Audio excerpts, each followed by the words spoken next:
Југозападот продолжува да се гуши во смет од депониите. Овој пат кичевчани се револтирани и реагираат поради дивата депонија која многу често гори. Воздухот е загаден, со години никој не презема ништо. Наместо решение, проблемот се повеќе се продлабочува.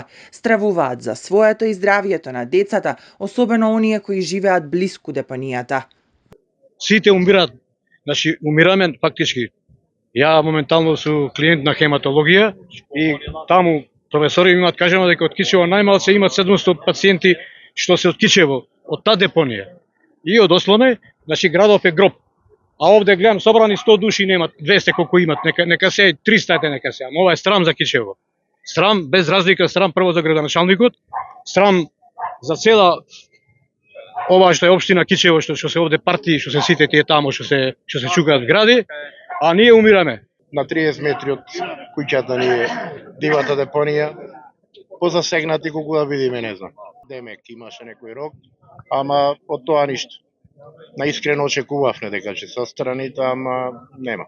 Овај проблем се провлекува од веќе 7-8 години, најмало 7-8 години, без никакво решение. Ти не знам што да направат граѓаниве за да може тоа да се реши. Сепак институциите треба да си ја завршат работата. Со цел да допрат до градоначалникот и властите, кичевчани одржаа мирен протест пред општинската зграда. Ова не смее да остане вака.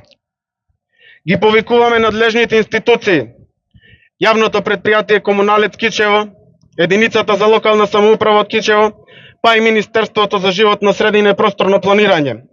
Веднаш да ги засукаат ракавите и да започнат со решавање на овој наш проблем. Овој проблем кој со години ги уништува нашите животи и нашето здравје. Немаме веќе време за чекање. Потребно е, под еден, веднаш да се отстрани комплетниот отпад од моменталната локација и целокупниот простор соодветно да се дезинфицира и стерилизира. И под два, конечно да се најде трајно решение, односно изградба на депонија по највисок еколошки стандард и затворање на долгогодишниот проблем со депониите во градот. Кичевчани велат ќе протестираат се до решавањето на проблемот. Следниот протест е најавен за после 2 недели.